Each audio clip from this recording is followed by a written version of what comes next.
que idade é que começaste a trabalhar? A trabalhar mesmo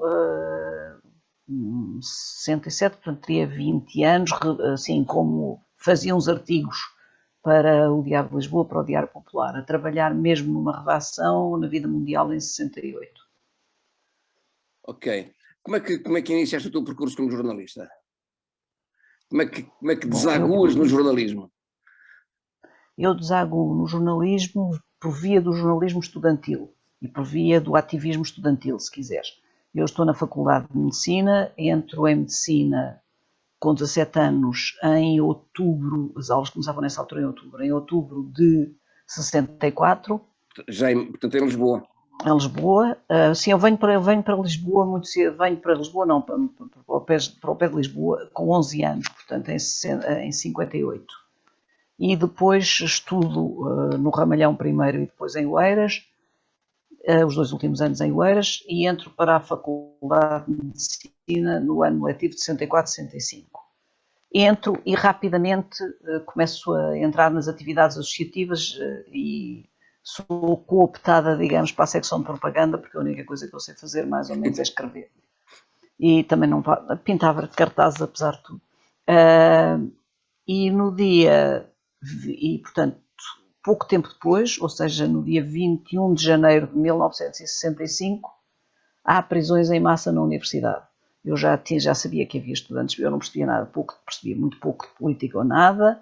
Começo a perceber um pouco mais que há estudantes presos, já tinha ido a uma manifestação pela libertação de Saldanha Sanches, que tinha sido preso, e sabia que havia outros julgamentos, mas de repente começam a ser presos os meus amigos. Ou seja, chega à secção de propaganda, está vazia, e começam a chegar as notícias, foi preso este, foi preso aquele, etc.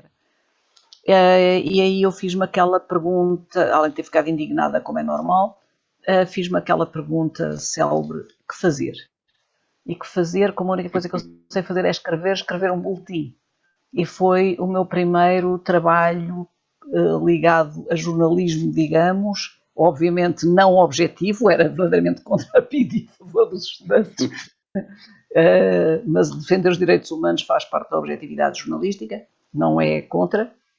E foi a primeira vez que foi uma tipografia, que convivi com tipógrafos, até passei a fumar os mesmos cigarros que eles, Paris, e comecei a saber o que é que quer dizer que uma cor mordeu sobre a outra e o que é que são, pronto, aqueles truques da tipografia que são coisas lindíssimas que a passagem para o offset veio destruir. E, portanto, começo a ir de medicina, ajudo vagamente, mas em trabalho tipo logístico, vai levar isto, traz aquilo, não sei o que, o Rubén Tristão de Carvalho, que na altura é responsável pela imprensa federativa, ou seja, das associações de estudantes de Lisboa, numa unidade estudantil, e depois, sobretudo, quando continuo a fingir que tiro medicina, enfim, pouco, mas continuo a esforçar-me, e entretanto vêm as inundações de 67, e quando vêm as inundações de 67, nós estudantes, entre a JUC e as associações de estudantes, há uma mobilização de estudantes para irem ajudar as vítimas. Eu, como sou de medicina, apesar de ter horror de agulhas e de seringas, faço parte da vacinação, mas faço também parte, porque já sou do secretariado de imprensa e propaganda das associações, fazemos mais uma vez o que é que se faz? Faz-se um jornal e faz-se o Solidariedade Estudantil, que é um jornal que escapa à censura a que os nossos camaradas jornalistas já na imprensa oficial, enfim, gente do Diário de Lisboa, por exemplo, ou do Diário Popular, etc., escrevem coisas que são quase totalmente cortadas pela censura. Nós podemos dizer as coisas, porque não passamos por censura nenhuma, quando muito iremos para cá depois, mas não passamos por censura. E foi, devo dizer, um dos meus maiores êxitos editoriais meus, ou seja, do grupo, porque fizemos 10 mil exemplares, o que para estudantes é muito. Foi no técnico que tinha, de facto, muito boas instalações e tinha bons materiais, e fomos uma série de malta maluca distribuí-la em autocarros e a distribuí-los e vinham pessoas que subiam as escadas do técnico para virem à secção de propaganda onde nós estávamos pedir-nos o jornal, porque era de facto das coisas mais importantes. E tínhamos 2 repórteres no terreno, o Jorge Simões Brazão, que iam e vinham e estavam nos sítios e assistiam e depois às vezes editavam, ligavam, editavam-nos as coisas, outras vezes apareciam e editavam-nos e nós íamos escrevendo. O Alexandre Oliveira, o João Bernardo, eu, o João Crisóstomo, não sei o quê, íamos escrevendo as notícias. E desde esse dia para mim foi completamente evidente que eu só gostava de ter uma profissão que fosse útil às pessoas, mas que se calhar ser jornalista, e repara como sou burrinha, porque aquilo era o tempo da censura, mas que se calhar ser jornalista era quase tão bom como ser médico nesse aspecto. Ou era talvez até mais importante, porque era preciso mudar o país. E o país, o médico pode ajudar umas pessoas, os jornalistas podem ajudar a mudar o país, se trabalharem para isso. E como, entretanto, o Ruben estava, entretanto, chefe de redação da Vida, porque o Ruben já trabalhava, e estava chefe de redação da Vida Mundial e convidou-me para a Vida Mundial. Eu, entretanto, tinha começado a escrever artigos sobre coisas estudantis, logo a seguir essas coisas, emoções, comecei a escrever artigos, enfim, para o Diário de Lisboa, para o Diário Popular, mas artigos soltos, naturalmente, mas sobre atividades estudantis, o teatro de Coimbra, coisas desse género, o Cénico Direito, essas coisas culturais.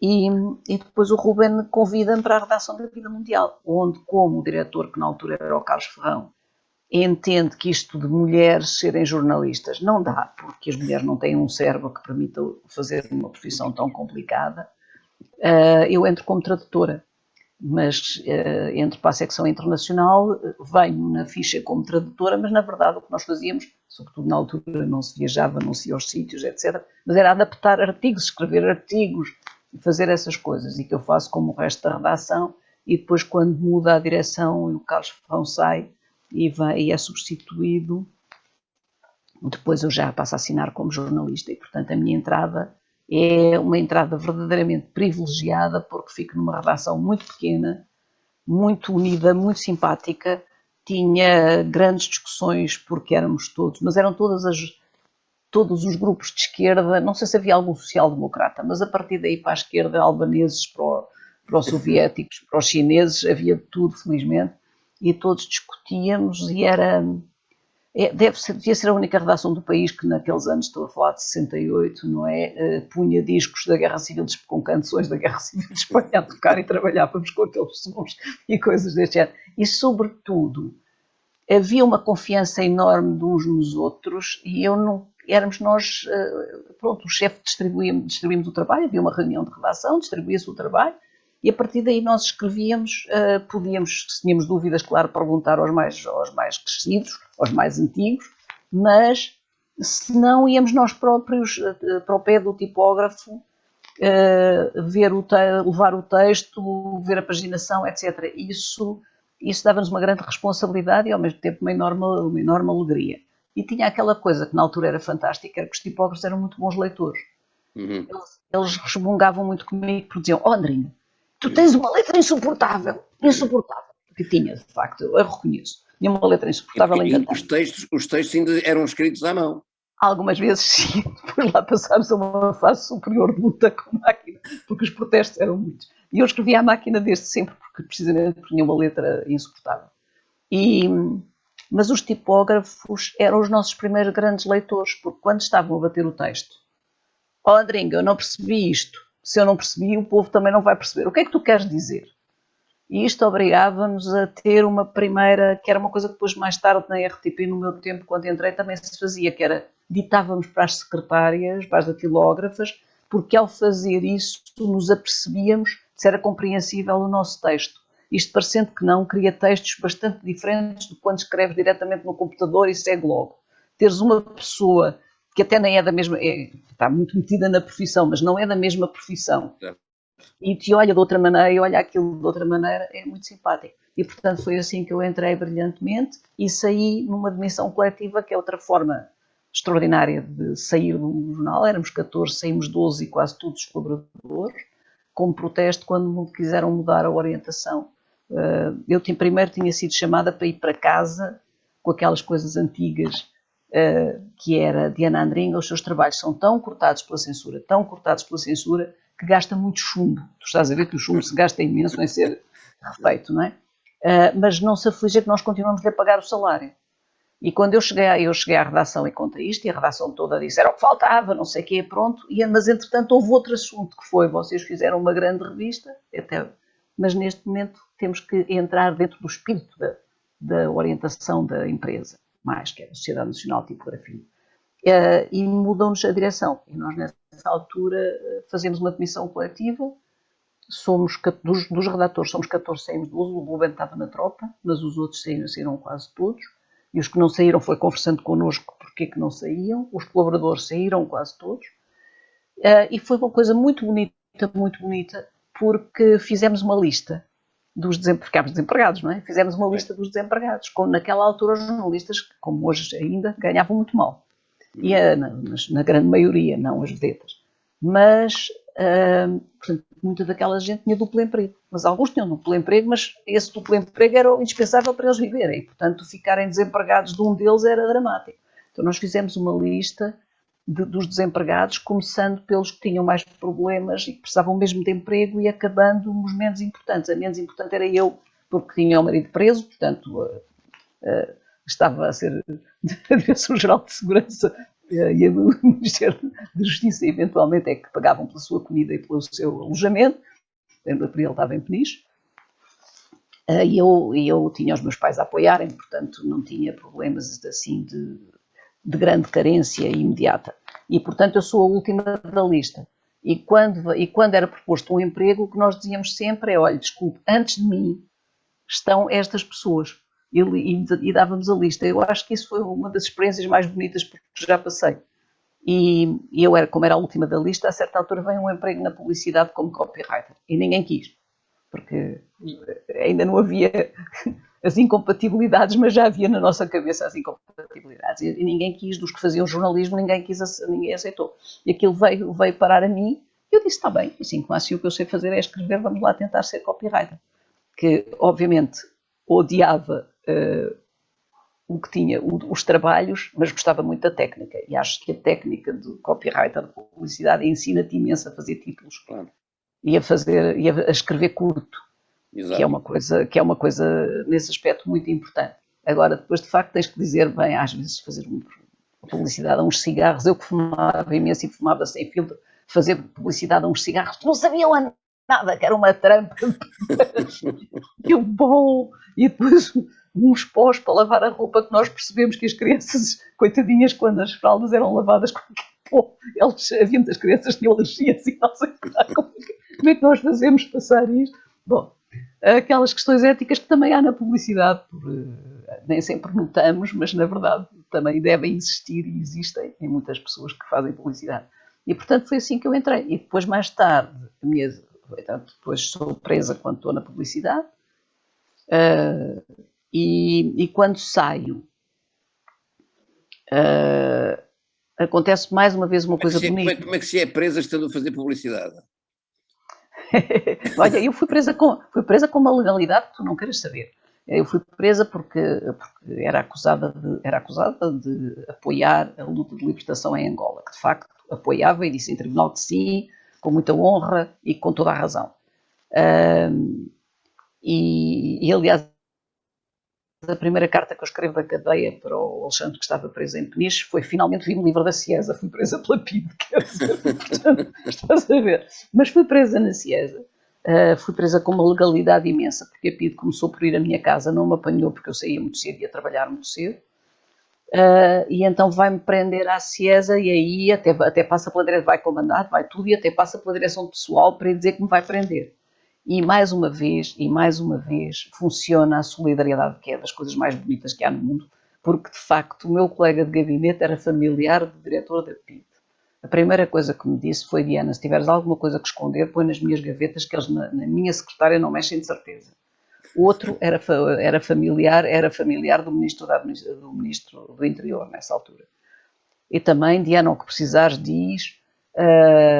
uma colega minha ficou imediata, eu telefonei para o meu advogado, que não era meu, era o advogado de Alexandre, mas que eu conhecia, portanto liguei-lhe e pedi para admitir na procuração. Uma colega minha ficou com a procuração para ele reconhecer como o bilhete de identidade, para ele reconhecer a assinatura, para ficar tudo legal imediatamente.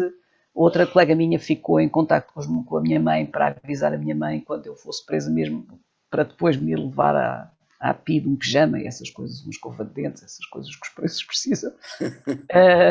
E pronto, e foi assim que fui presa a fazer publicidade. E me foi das coisas mais úteis do mundo, porque fui levada para António Maria Cardoso e durante o período que estive, a primeira fase, nós somos fechados lá numa sala com mais gente, os homens com um agente, nós com mais gente, e ficas ali um certo tempo em que nem sequer sabes porque que estás ali, quer dizer, podes calcular mais ou menos, porque eu já tinha amigos que tinham sido presos, podes calcular, mas não sabes muito bem porquê. E eu tinha, a minha tese era, eu fui presa certamente por engano, sou a pessoa mais inocente do mundo e vim aqui parar, sabe-se lá porquê. A gente, obviamente, perguntou porquê que eu estava ali, eu disse por engano, certamente, não há razão nenhuma para eu estar aqui, e ainda por cima isto é uma chatice, porque amanhã há uma reunião para apresentar ao cliente uma campanha que estamos a fazer, uma campanha de uma gabardine nova que vamos lançar, e eu estou aqui a pensar, olha, vou trabalhando, vou pensando no nome, o que é que acha deste nome assim, e daquele, e não sei o quê. E sabes que as pessoas adoram publicidade e adoram ser metidas nas coisas criativas. Portanto, a Pia começou a conversar comigo muito bem, e estivemos ali a criar uma campanha de publicidade para a gabardine. De modo que quando perceberam que aquilo estava a correr bem demais para o meu lado, ela foi retirada e substituída por outra que já não falava e só fazia ruídos, enfim, para ver se eu não adormecia, coisa que eu não tinha sono nenhum porque ainda era dia. Mas, portanto, olha, é assim que uma pessoa é presa sendo publicidade e que está sendo publicitária e que às vezes a publicidade é muito útil. E tenho a dizer que toda essa gente da agência se portou bem comigo, quiseram sempre saber de mim, isso tem que se dizer, e mandaram-me um lenço muito bonito, bordado, um lenço pintado à mão por eles, obviamente havia designers, não sei, pintado à mão e que dizia Diana, liberdade, fraternidade. É muito bonito, quer dizer, e portanto escusamos de pensar que há uns sítios onde tudo é bom, que é o jornalismo, e outros sítios onde são criaturas malévolas que fazem publicidade. Não, há tudo nos dois sítios. E pronto, e depois quando saí da cadeia, saí no dia 27 de setembro, o meu pai morreu no dia 6 de outubro, e obviamente a minha mãe, além da tristeza, ficou preocupada porque a filha estava desempregada, o meu pai tinha morrido, os meus irmãos não eram propriamente milionários também. Estamos em 70 e... Em 71. Estávamos em 71, exatamente. E eu sou presa em janeiro de 70 e saio em setembro de 71. E telefonei para o Diário de Lisboa e falei com o Lopes de Soto.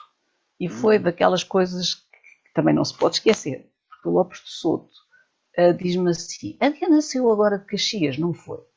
E eu disse, foi. E ele disse, a PIDE prendeu por estes dias um dos nossos jornalistas, a Diana entra, vou substituir, eu já não me lembro, creio que era o Amadeu Sabino, mas não tenho a certeza. E eu disse, não sei se tenho competência para substituir, mas pronto, e foi assim que entrei, e obviamente fui, mais uma vez, bastante acarinhada, porque havia essa solidariedade em que mesmo as pessoas de direita, que também as havia no Diário de Lisboa, eram solidárias com isto, garota que veio da cadeia, quer dizer, e isso, eu estava a aprender, eu escrevia artigos para uma revista, que é uma coisa completamente diferente, de repente, fazer notícias, e então, quem via normalmente os meus textos era o Silva Pinto, eu lá tentava fazer um lead, cumprindo muito bem aquelas regras todas, não é? Os 5 W's, ele lá tentava fazer aquilo e depois levava ao Silva Pinto e ele olhava e dizia tu chamas a isto uma notícia? E eu chamo a isto uma merda, fazia assim, deitava para vocês. E como eu digo, devo-lhe que acho que hoje tu dizes-me qualquer coisa e eu faço um lead inconscientemente, porque tive que fazer tantos. Portanto, lembro-me sempre de que aprendi muito com ele, quer dizer, à conta disso. E pronto, com todas as aventuras divertidas que se passaram no Diário de Lisboa. Depois, como é meu costume e meu timbre, fui despedida, quer dizer, uns meses depois, porque passámos da tipografia para o offset. Eu acho que a justificação é essa. Ela, obviamente, que não foi essa que foi dada oficialmente. Passámos, mas por acaso fomos despedidas as pessoas que tinham tido a mesma atitude. Passámos da tipografia para o offset, e na tipografia, como sabes, os tipógrafos tinham feito uma grande luta, e o 1º de maio era sempre feriado nos jornais, porque era um feriado dos tipógrafos, criado pelos tipógrafos.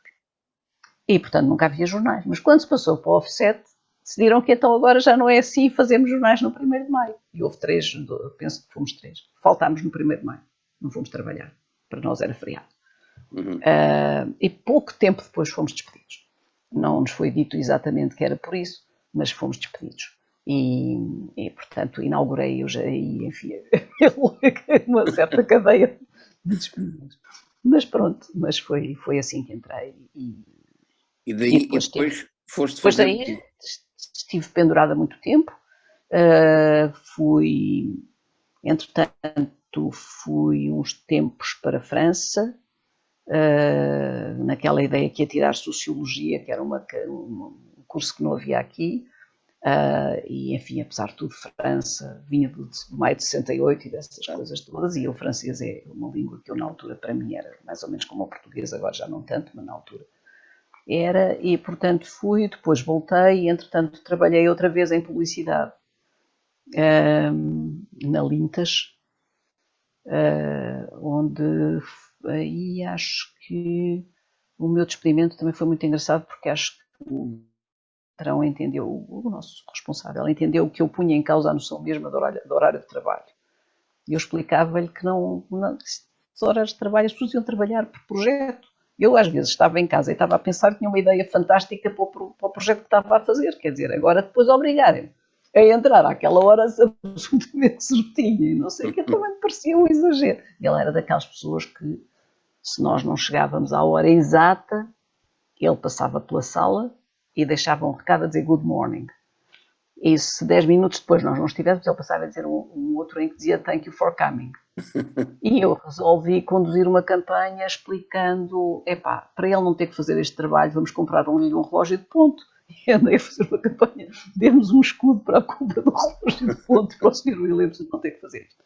Pronto, fui despedida por pôr em causa a noção própria de horário de trabalho, que eu acho que é um tipo de despedimento que me diverte muito. Mas pronto, e portanto depois só volto ao jornalismo em 76, tento voltar em 74, 75, em 74 não é possível, quer dizer, com a polarização nos jornais, até amigos meus que estavam em jornais votaram contra a minha entrada, que é uma coisa que também é menos bonita e essa também não me esqueço. E eram grandes é um pouco estranho, não é? Quer dizer, perceber isso? Não, eram as lutas entre o PC, o DP, o MRPP, eu era do MRPP, portanto eu era aquela coisa terrível, não é? Que era odiada quer pelo PC, quer pelo UDP, e portanto havia aquilo, quer dizer, não entra porque é do outro lado e portanto não entra e não sei o quê. E isto infelizmente aconteceu em vários jornais, as lutas nos jornais foram completamente fraticidas, como tu provavelmente sabes, e eu lembro-me às vezes olho para as fotografias, por exemplo, a luta em frente ao século, eu olho para as fotografias e tenho medo a posteriori, porque de facto aquilo havia armas, quer dizer, não havia só pedras, havia armas e depois era preciso, quando os dois grupos se confrontavam, perceber quem é que chegava primeiro, se era com a polícia militar, porque uns apoiavam mais um lado e outros apoiavam mais o outro, e portanto aquilo era um bocadinho para o complicado, mas houve agressões muito fortes, houve coisas terríveis e houve amigos meus que chegaram a eles hoje dizem, Diana, não aconteceu, mas aconteceu, eu ir distribuir luta popular e eles apontaram-me a pistola. Portanto, quer dizer, essas coisas eram, uns anos depois estávamos outra vez juntos a colar cartazes pela eleição de Ramalhianos, na segunda eleição.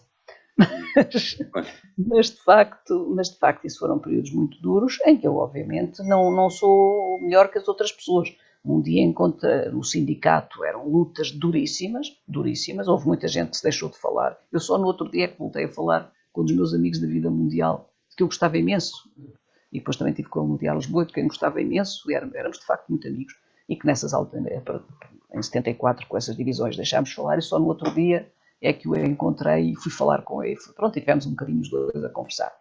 Mas aquilo foi muito duro no sindicato, desde as cenas cómicas, que era o Castrinho correr de bengala em punho, atrás do Freire Antunes, que saltava por cima das cadeiras e das mesas, porque era jovem, não era coxo, e portanto eram cenas absolutamente hilariantes, até coisas muito duras. Eu lembro que uma vez estava em casa a procurar papéis e vejo uma moção e leio aquilo e digo, mas quem foi a besta esquerdista que escreveu isto?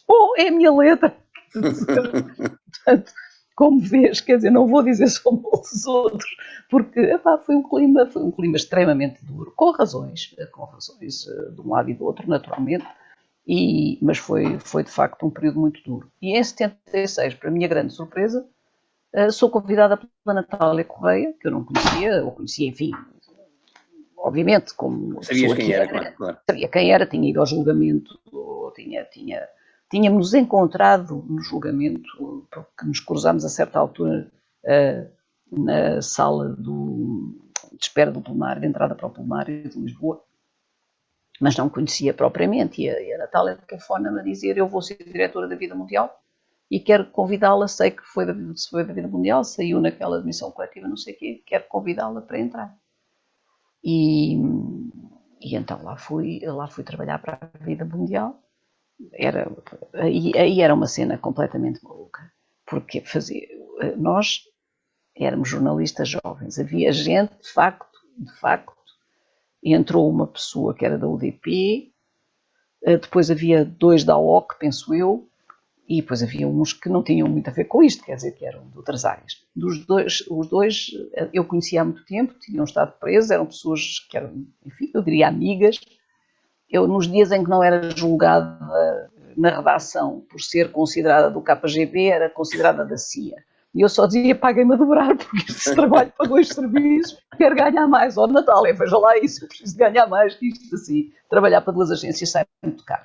As coisas era um tempo muito especial, não era assim um tempo muito especial. E eu, por outro lado, passava-me um bocadinho com a Natália, porque achava que a Natália, havia um frio na redação, aquilo era o velho prédio do século, e a Natália trabalhava num gabinete pequenino, era a diretora, não é? E tinha um aquecimento. Nós não havia aquecimento que aquecesse a sala onde estávamos, que era muito alta, pé muito alto, o normal, não é? Portanto, eu lembro-me que levava um velho casaco de peles da minha mãe e trabalhava com o casaco de peles e luvas, porque era a única maneira que conseguia escrever sem gelar completamente.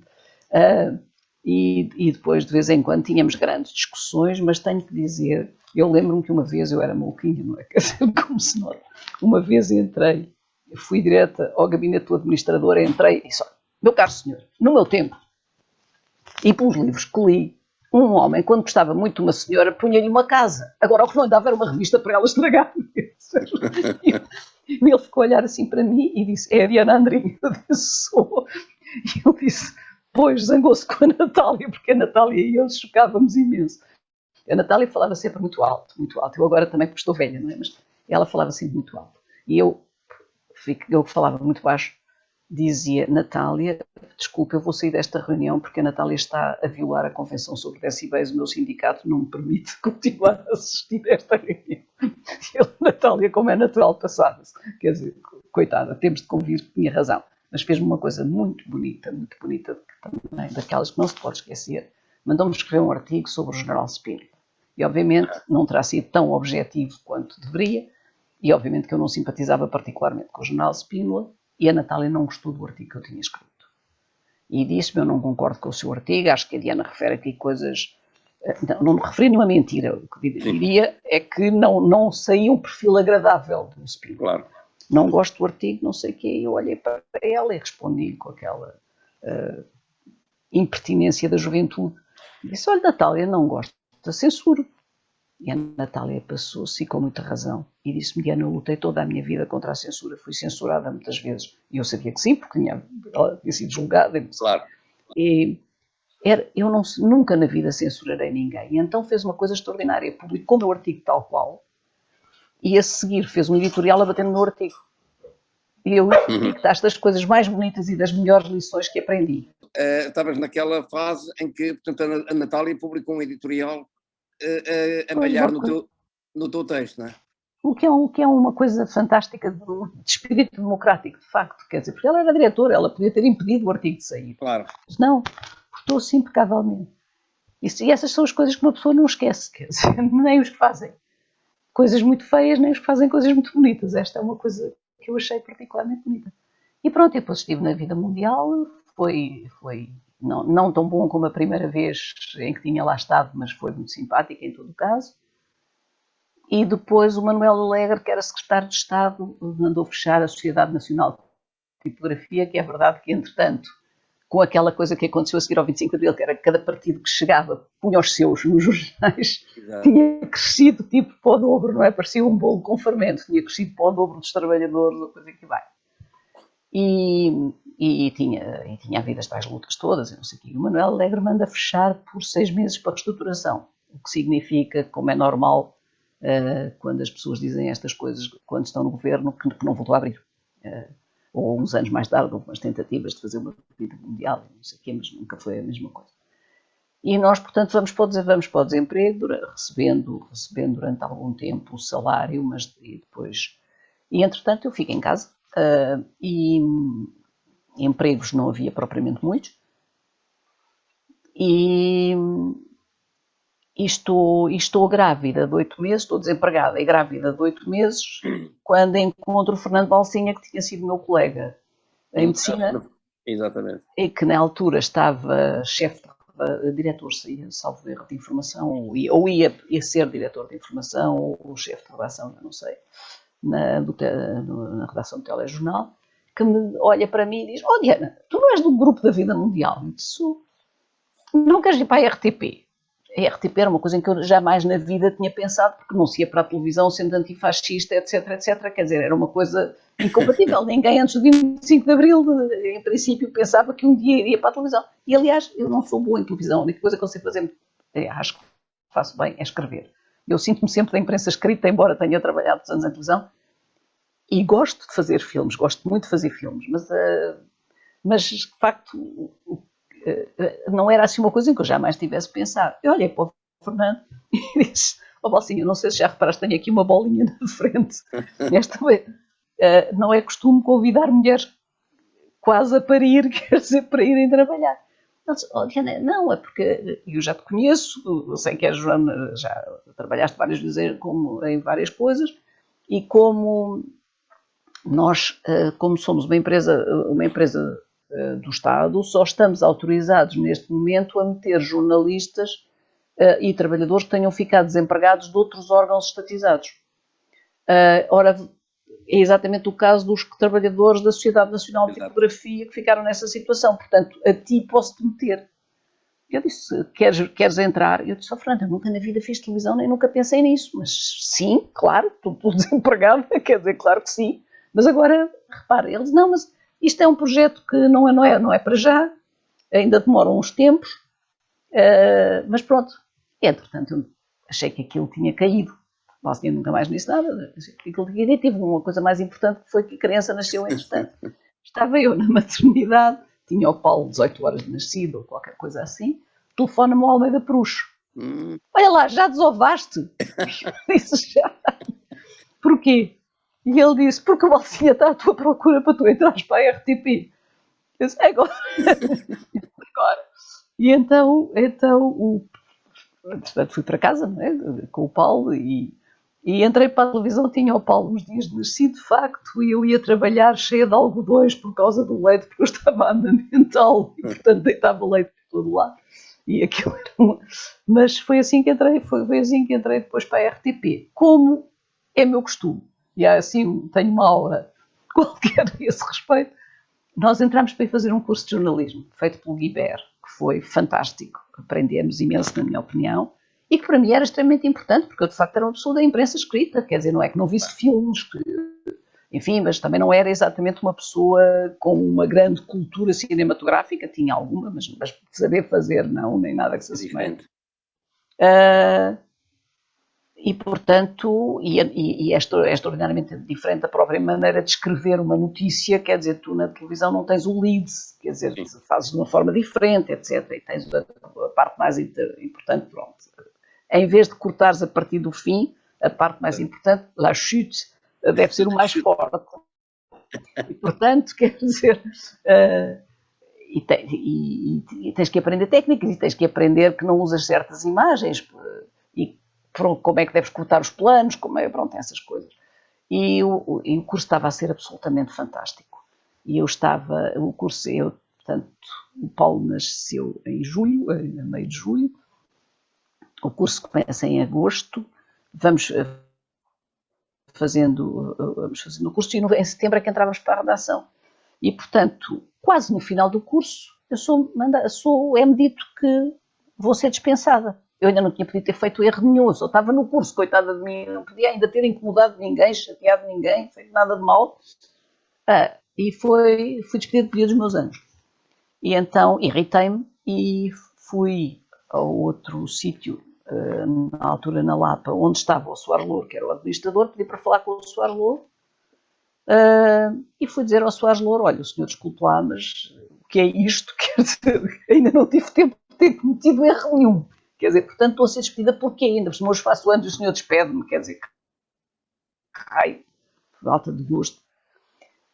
E o Soares Louro deve ter achado graça, mais uma vez, que entrei nesta disparatada aqui, e diz, não, é que houve um erro, é que afinal o Balsinha enganou-se, a Diana não era para entrar para aqui, o que nós precisávamos era de uma pessoa nos Açores, e a Diana, com certeza, com a criança recém-nascida, não vai querer ir para os Açores. E eu disse, olha, Soares Louro, vá brincar com outra pessoa, porque eu sei que não é isso. Portanto, diga-me porquê. Porquê que eu vou ser corrida? Já agora, ao menos, é o mínimo. E ele começa-se a rir e diz, pois não, há quem não, de facto não a queira ver cá, mas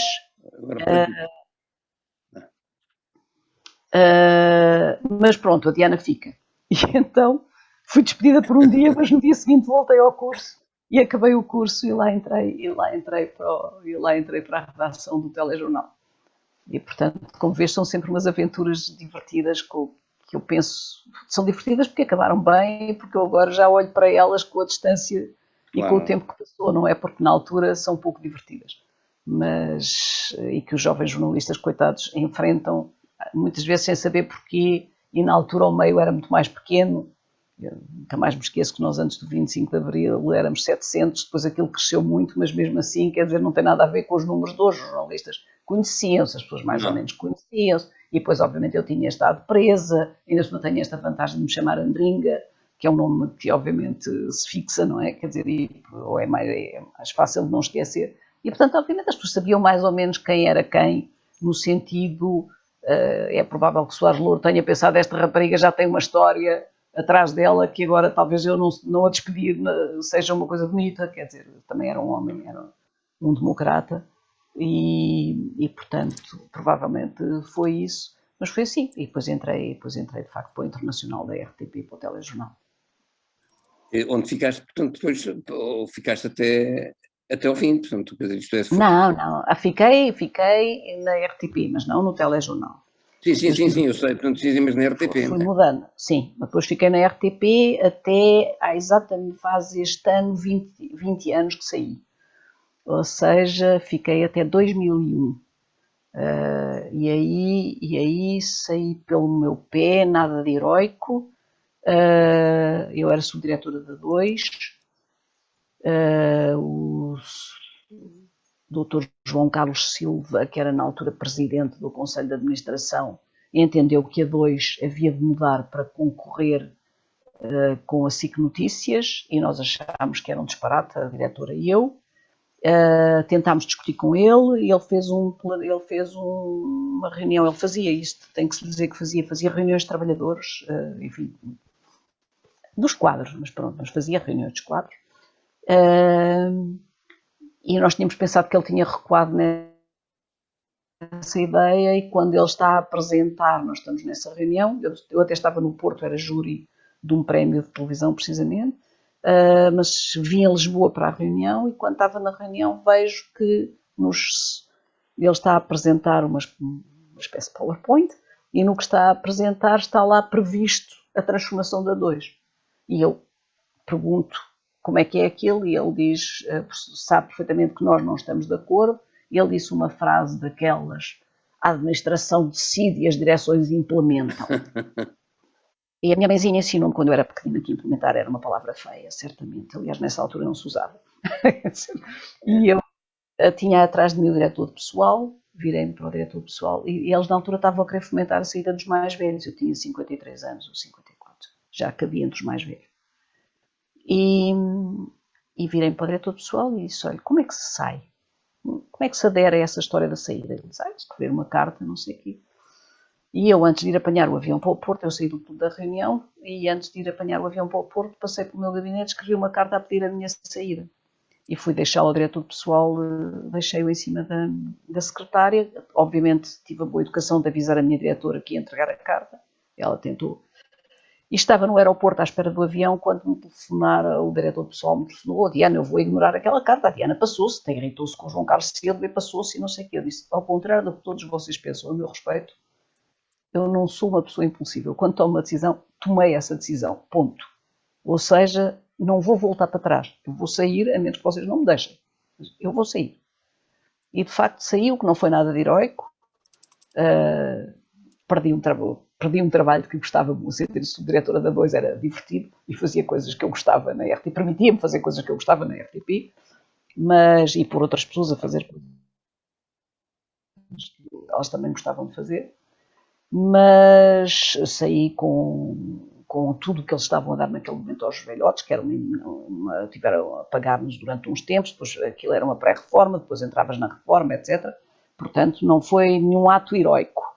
Foi uma decisão porque, na verdade, eu ficar para ver destruir uma coisa que depois, afinal, acabaram por não ir em frente e fizeram muito bem.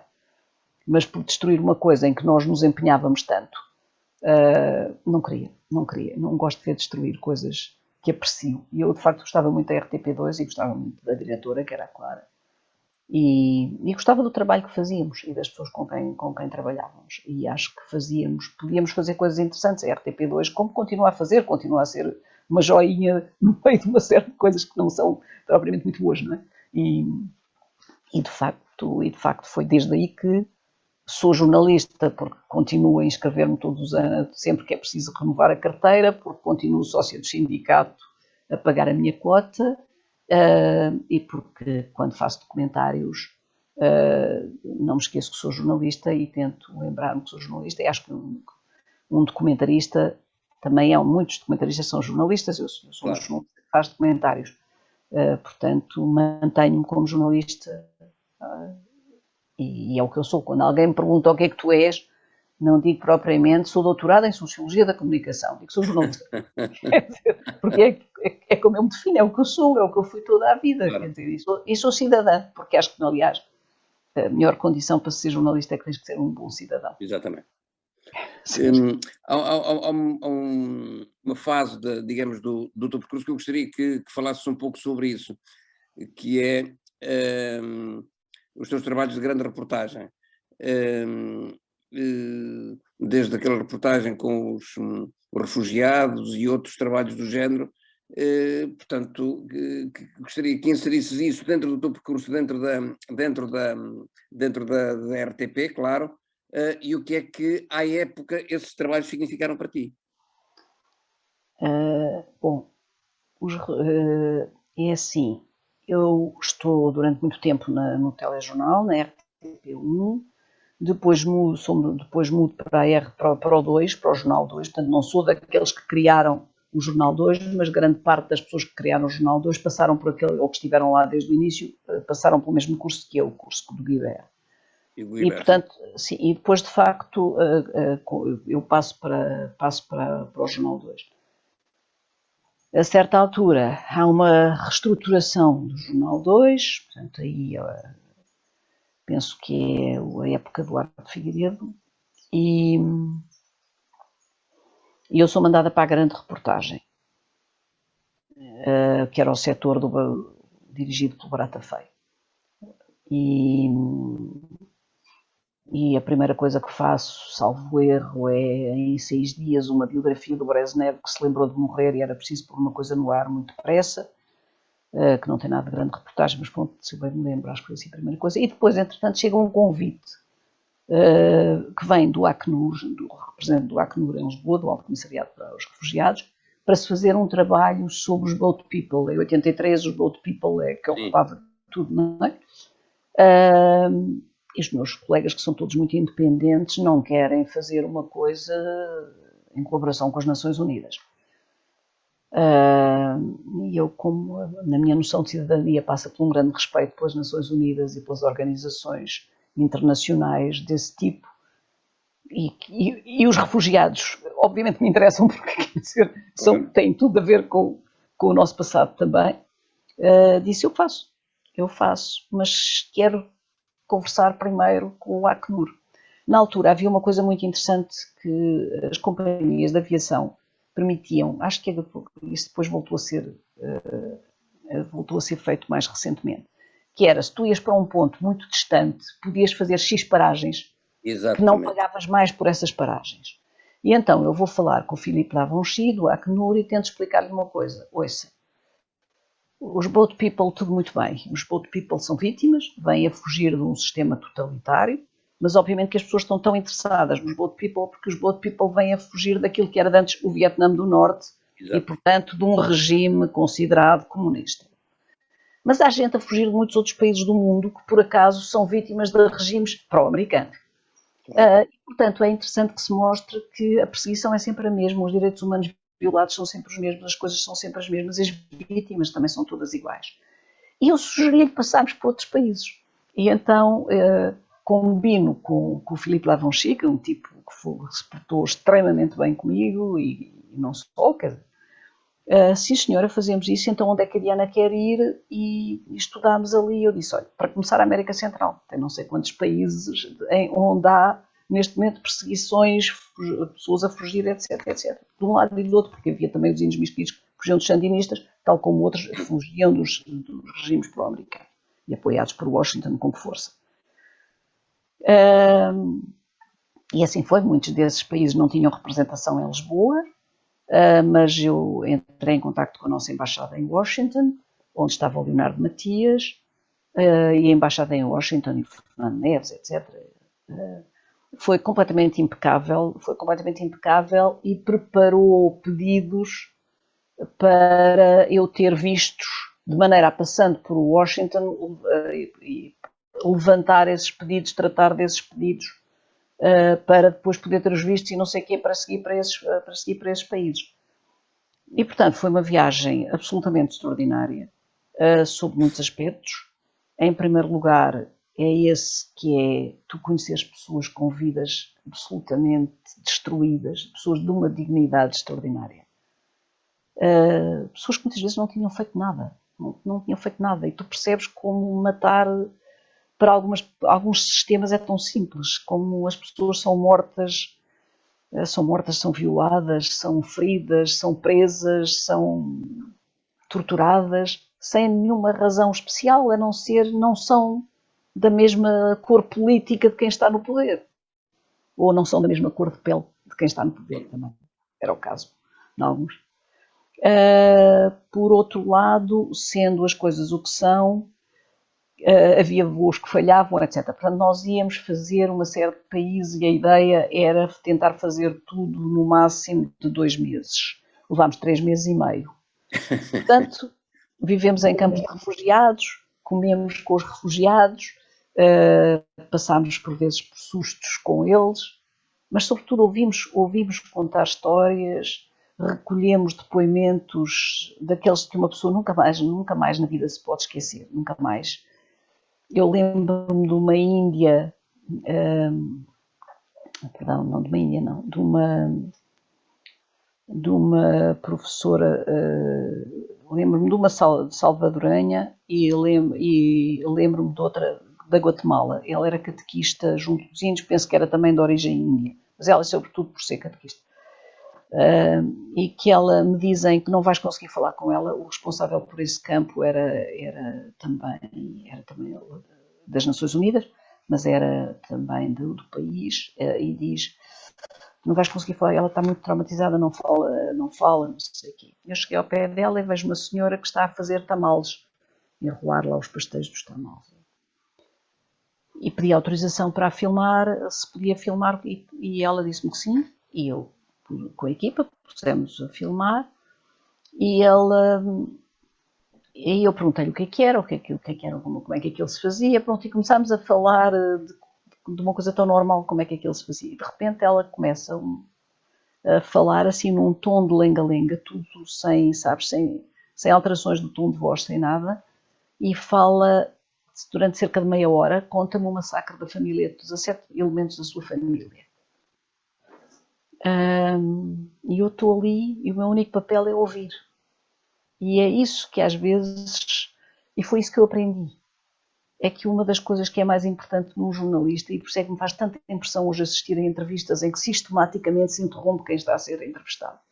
O jornalista ouve, não tem só boca para falar, embora eu fale muito, como se nota, mas tem sobretudo olhos para ver, ouvidos para ouvir. E tem que os usar, e por vezes tem que saber estar calado. Digamos que às vezes a melhor coisa que uma pessoa pode fazer numa entrevista é não fazer nada, é deixar passar o silêncio. E as pessoas ocupam o silêncio quando se sentem à vontade para fazer isso. E isso nos refugiados aconteceu muitas vezes. Tinha acontecido já nos Estados Unidos, nós depois nos Estados Unidos também filmámos refugiados que passavam pela chamada cortina de tortilha, esta do muro do trabalho, na altura era a cortina de tortilha.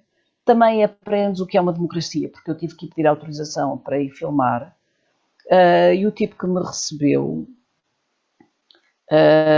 norte-americano, o responsável, disse-me, olha, se quer filmar refugiados, um sítio bom para ir, porque passam praticamente todas as noites, é ali, não sei o que, onde o Dan Rather já fez uma entrevista, não sei o que. Agora devo dizer que se é apanhada, fica presa por imigração ilegal. Portanto, veja lá se não é apanhada, porque causa-nos aqui um serviço. Quer dizer, veja lá se não é apanhada. Mas pronto, mas pode ir e corra bem. Portanto, ele próprio me disse qual era o sítio, qual era não sei o quê. Eu lá estive, depois fui ajudada pelas igrejas protestantes que ajudavam os refugiados, etc. E a certa altura estamos com uma série de refugiados, e há uma professora salvadorenha que me dizem que ela tem uma história interessante e que eu devia entrevistá-la.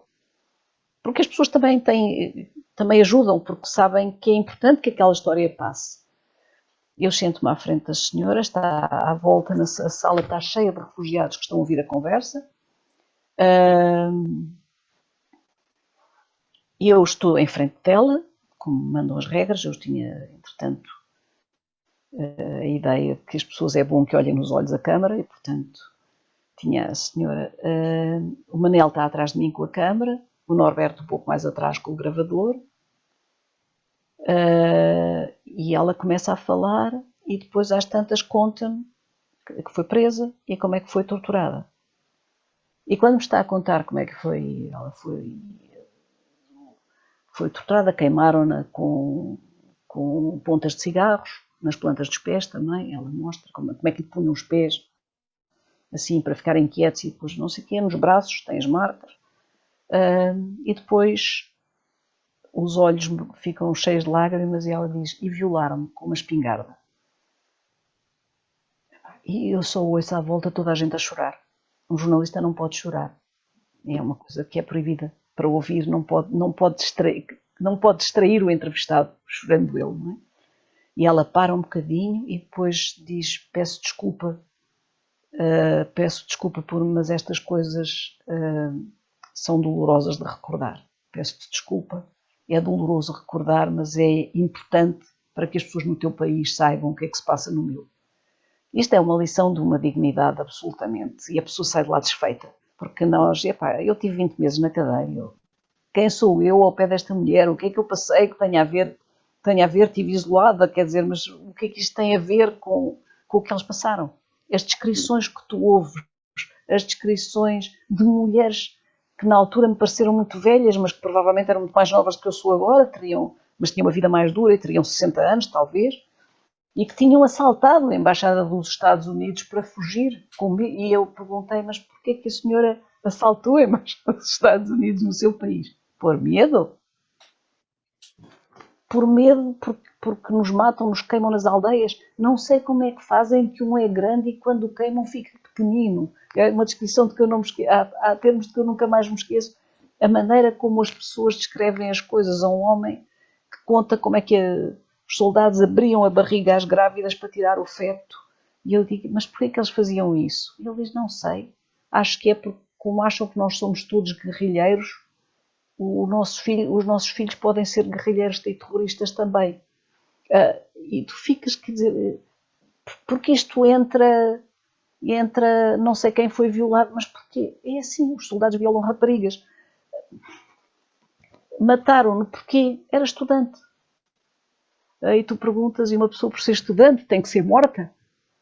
mas era estudante e os estudantes são subversivos, não é? E depois tens estas histórias que se repetem igualmente e depois vês como é que são tratados de forma completamente diferente nos campos de refugiados, apesar de eu pensar bem das Nações Unidas, mas depois os campos de refugiados são regidos e tu vês que visitantes dos Estados Unidos vão visitar os campos de refugiados onde estão índios mesquitos ou pessoas que lutam contra os sandinistas. Perdão, não vão visitar esses, vão visitar onde estão os índios mesquitos que lutam contra os sandinistas, mas não vão visitar aqueles que lutam contra o Napoleão Duarte, porque esses é do lado, são os comunistas que estão ali presos. E depois tu vês, eu já tinha feito notícias sobre refugiados aqui, e depois tu percebes como é que tu tens que ir aos sítios, porque as agências também mentem, nós costumamos acreditar nas agências internacionais. Claro. Mas eu, quando cheguei a um campo de refugiados em São José da Costa Rica, cheguei e não vi nenhum refugiado, já era quase noite, não vi nenhum refugiado. Era sexta-feira de Páscoa, olha. E eles estão... E eu não vejo os refugiados e pergunto aos responsáveis do campo, bom, mas onde é que estão os refugiados? E eu ouço ao longe uns cânticos. E eles dizem-me, estão na missa? É sexta-feira de paixão? E eu olho e digo, mas no meu país os comunistas não gostam de ir. Eu fui rezar na sexta-feira de paixão.